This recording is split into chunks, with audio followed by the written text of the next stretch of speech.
Hey look, I'm back. Well, howdy there, guys. My first video back is a floor video, and of course, because it always has to be, I'm in a Jets jersey. So allow me to first off say, since it has been a very long time, hi, I'm Weston. I somehow still love talking about the Jets, and I'm here to talk about kind of a lot of the season to this point, because we're 6 weeks into the NFL season, and I've made one video on account that I was out of town for a month and missed a bunch of games. I was back last night for that Jets-Bills game, and somehow, someway, I did find a way to watch most of the games up in Michigan. The only one I didn't get to see was that super fun, heartbreaking one where they lost on the kick at the end of it. But I watched the Titans game, I watched the Patriots game, God, that was fun.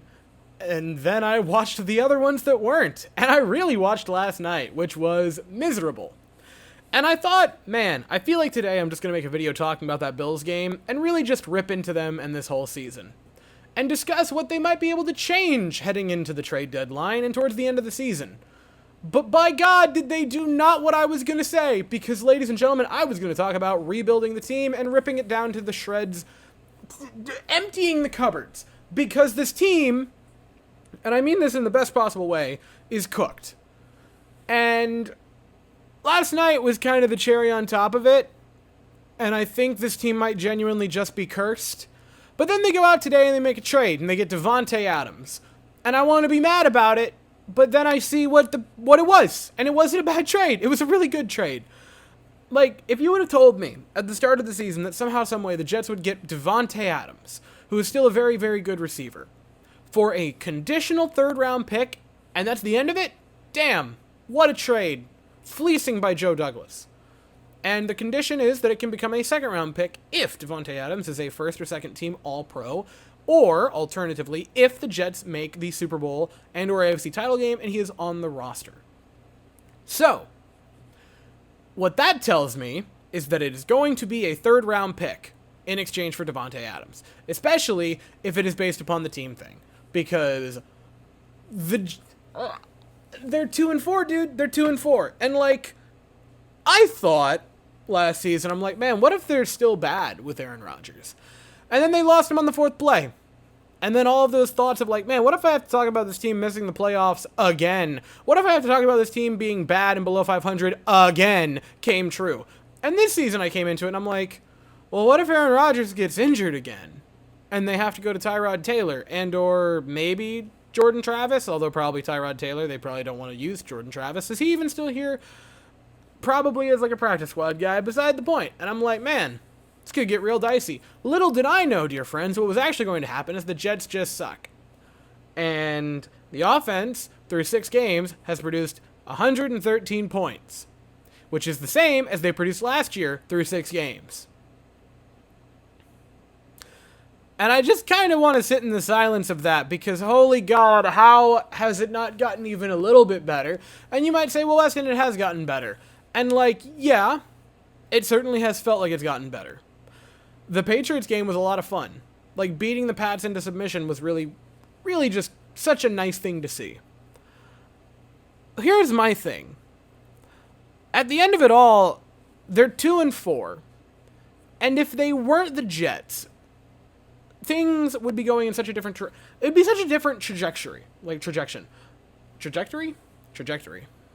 I forgot how to speak in that month I was not making videos. Anyway, here's what it really comes down to.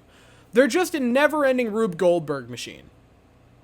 And I had that because, like, it all started back in 2019.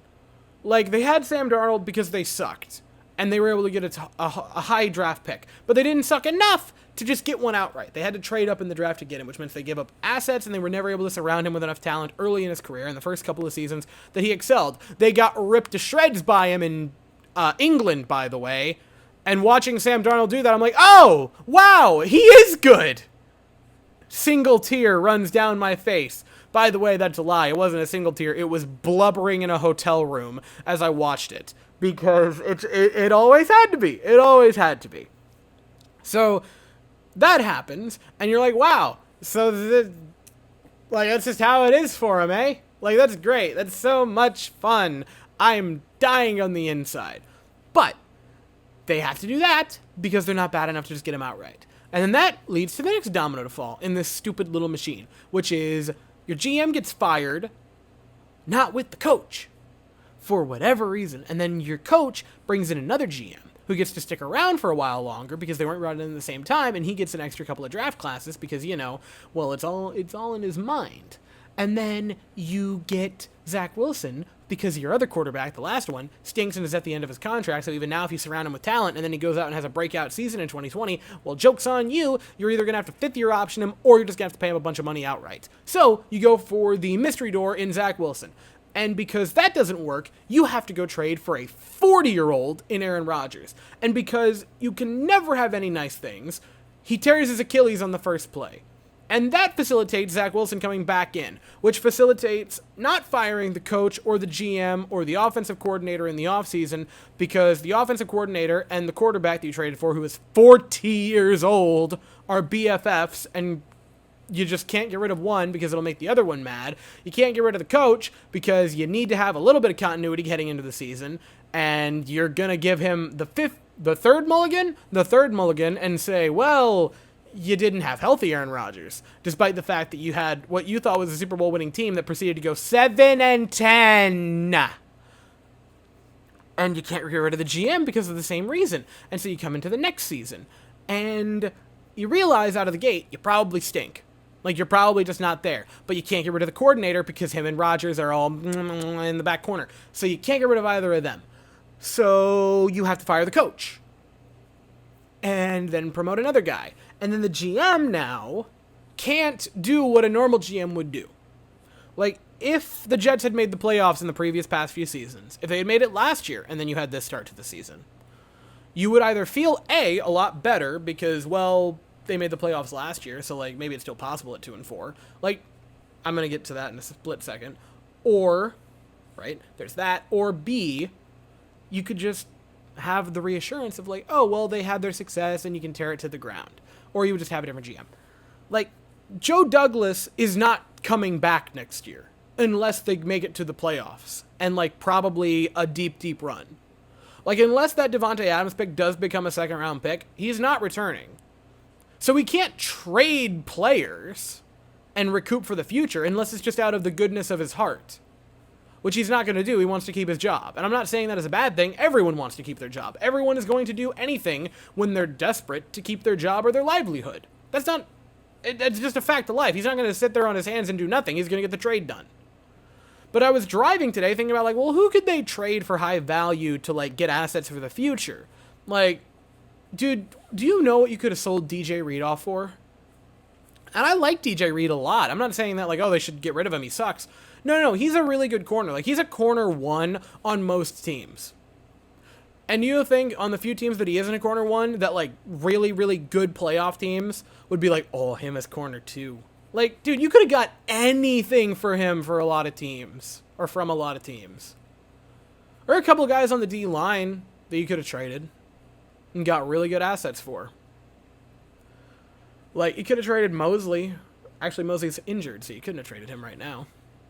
But there are pieces around this team that you could have traded and gotten really good assets for. You know, Mike Williams probably could get something. Might be able to get something out of... You know, you could have got pieces. But you can't trade them because your GM is still here because he wasn't fired last year, because he got given a mulligan, because the 40-year-old he traded for got hurt, because the quarterback that he drafted sucked, because the quarterback he inherited... he couldn't surround with talent or protect. And that leads us to this, where you have to go trade for a receiver to appease the quarterback in this never-ending, he ate a cat to eat the fly, or a frog to eat the fly, and then a cat to eat the frog, and then a dog to eat the cat. That's what this team is. And now you're left at 2-4, floundering. You have an interim head coach. You have a newly promoted offensive play caller. You're adding a very volatile receiver to a wide receiver room that is brimming with talent. And now you're going to have to balance that on an edge that just had their entire offensive scheme thrown up in the air because you demoted your offensive coordinator to drinking buddy. And on top of all of it, You still have all of the pressure because you're New York. And now you have a healthy Aaron Rodgers, healthy, who's like, he's not bad.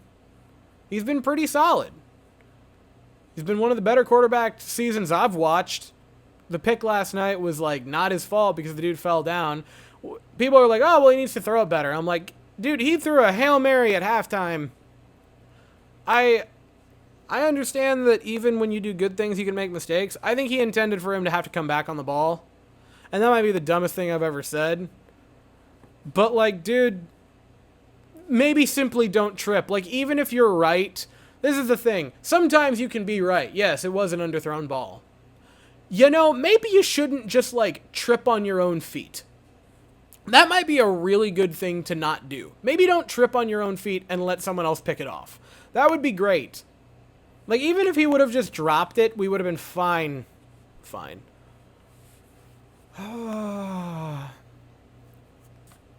And now, the biggest thing that, like, echoes in my mind is you're 2-4.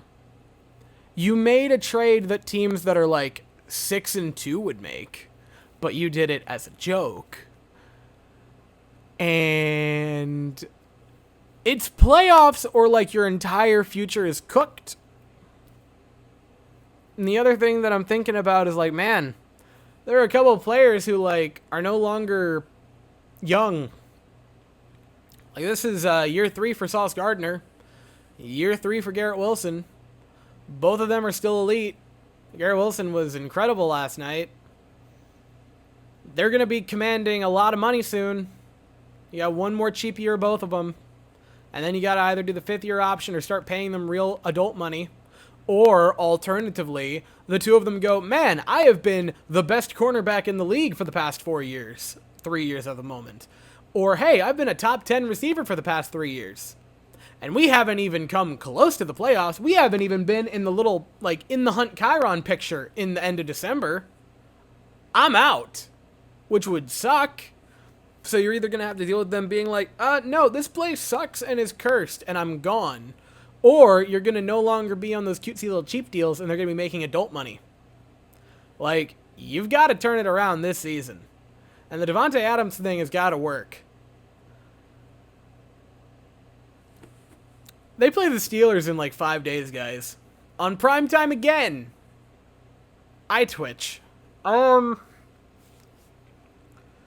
that's all my thoughts. And if this is more disconjointed than usual, I'm kind of going to have to get back into practice. My plan is to go back to the game-by-game for the Rangers and Jets because they're not too particularly common. So hopefully that's going to start. I am also planning to do a full like Astro Thought video probably tomorrow or Thursday. I'm going to play that partially by ear and see how that goes, but that needs to come out soon to discuss whatever the hell happened to the Astros in the past month, which was kind of a lot. I'd like to go out also and say thank you to everyone who like commented on videos while I was gone. Be like, is he okay? That was really sweet. It was a long month, and it was really, really nice to just see those comments. Or the people that have been like OGs of the channel and have me on like socials or my phone number and texted me and were like, hey, are you good? Is everything good? You know, how was your family during the hurricane? You guys mean the world to me. I'm going to be so for real. One of the biggest things and one of the hardest things about being gone and going on that trip was knowing that I was going to leave the channel for a month. And it sucked. This is the longest I've gone without making videos in like 3-4 years, which is crazy to think about. Like, I've never had a month where I just haven't made stuff. I was going to have an off season where I didn't make stuff at the end of the 2020 season. I was like, no, I'm just going to start doing the Jets and Rangers because I like doing it. And I did realize while I was gone that I really like doing it, and I'm very happy to be back. So hopefully you guys missed me and will bring me back and invite me back because it's good to return. And it's good to talk about silly, goofy little football teams and the silly, goofy little green fellas that make my nights just so much more entertaining and interesting.